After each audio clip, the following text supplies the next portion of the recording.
In any spiritual tradition, always Sangha, or association, or to be in the right kind of company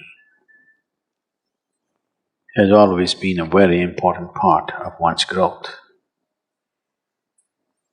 Because rarely are there human beings, just a small percentage, who, irrespective of where they are, they will still stay on course. All other human beings need support. If they are not in the right company, there's very little chance of them doing the right things. Unfortunately, that's a reality. It is not necessarily a misfortune, because what this means is they are open to influence. It is the responsibility of the social fabric to create the right atmosphere for every individual, to grow towards what is beautiful for the individual and for everybody else around him. But not always, or rarely, societies conduct this responsibility.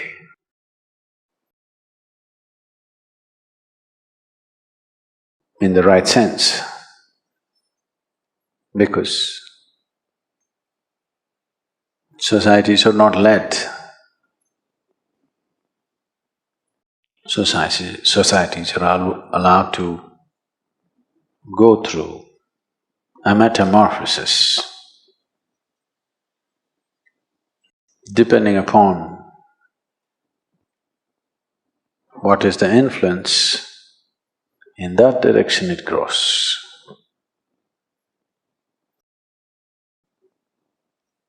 I don't know, I still don't want to believe it.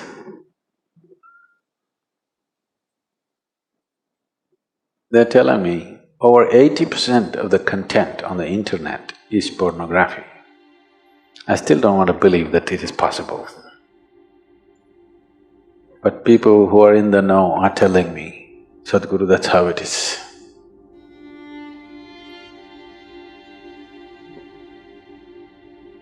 That's a sick world. 80% is a sick world, not a healthy world. So to be under the right kind of influence, an influence which nurtures you towards your ultimate truth, an influence which gives you the necessary courage and strength to walk the path of integrity. Because with a weak sense of integrity, nobody is ever going to be spiritual. And this must be understood, that for bad things to hit you, it need not necessarily be aimed at you. If you just happen to be in the wrong type of ambience, negative things can hit you.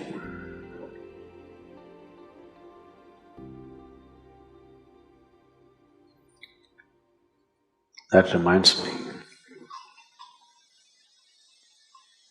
two terrorists were preparing envelope bombs, postal bombs.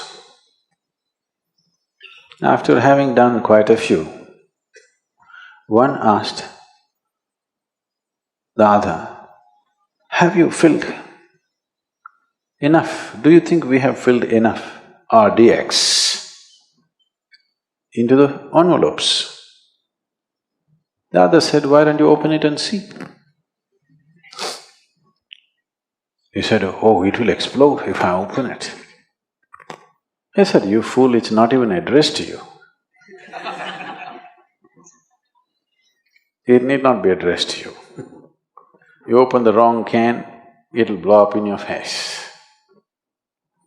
This is so in the world, this is so within you. There are lots of bins in your head.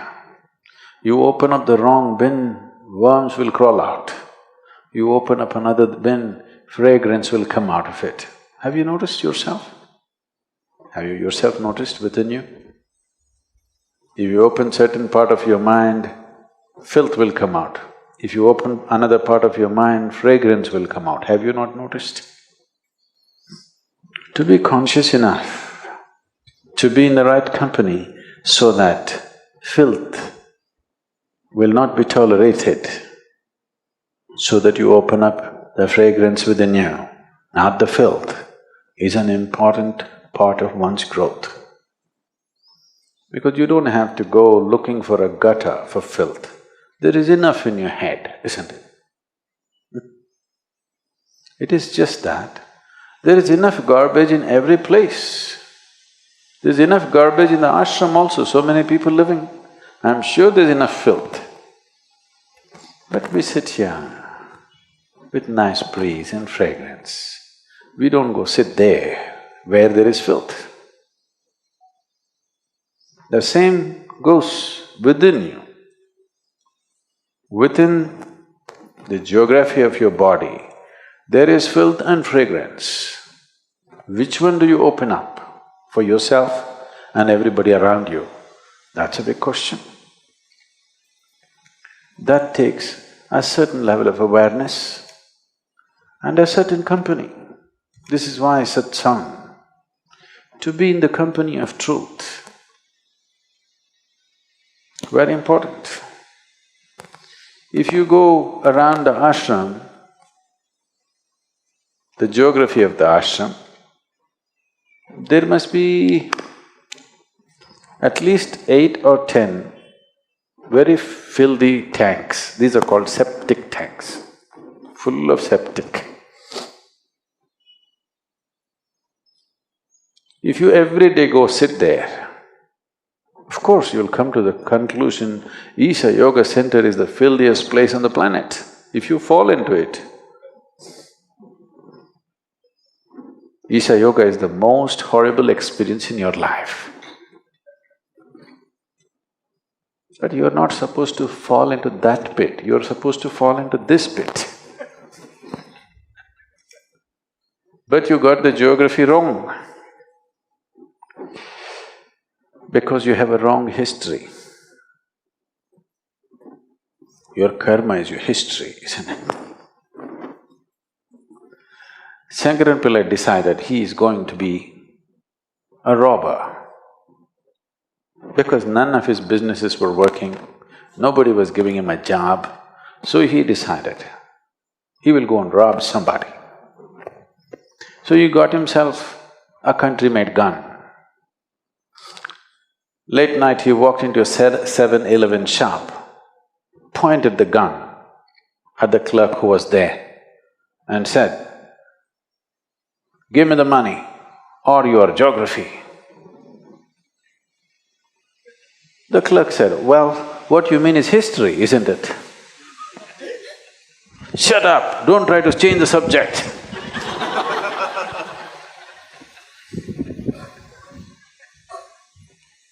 No, we are not talking about different subjects. There's only one subject, that's you. But you can either fall in this pit or that pit. That will be your experience of life.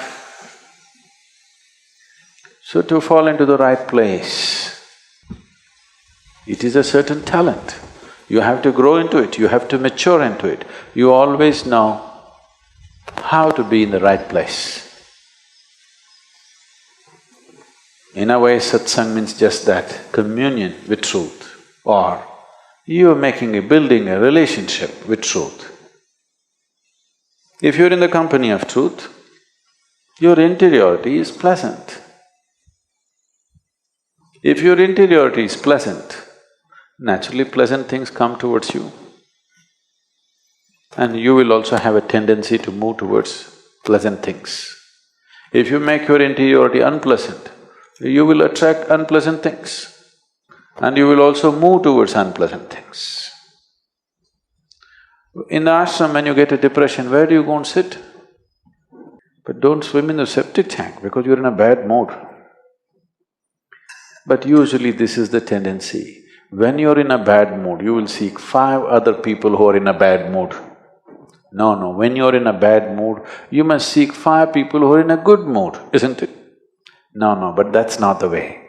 When you're in a black mood, you will seek 5 other people who are in the same mood, isn't it? That's just like going to the septic tank for a swim because you're depressed. The wrong way to handle life, that's all. I'm not saying you should not do it. Just not in your favor, that's all. It is just that you have become so self-sufficient, you don't need any enemies anymore in your life. That's a lot of self-sufficiency. So, spiritual process is another thing. To keep physiological cleanliness and psychological cleanliness is the first thing. Otherwise, spirituality will be a battle. It will not be, fragrance of a jasmine upon the spring breeze, no. It will be an uphill task, a battle, all the time a battle. A lot of people experience their life, particularly their spiritual life, as a battle because they do not maintain some fundamental discipline about the geography of their body and the geography of their psychological space. If these 2 things are not managed, everything will be a battle. Now, you happen to claim that you're spiritual, so that will also be a battle. That's the only way life can be. So, satsang means to make friends with truth. Truth is your friend, not falsehood. You start at whichever level of truth you know. You don't have to start at the ultimate truth, you cannot. However you understand truth, you start with that. You understand truth as, let's say, speaking truth, please start with that. You understand truth as being gentle to everything around you, start with that, it doesn't matter where you start. Whichever way you understand truth, you start from that and see how to take a step every day.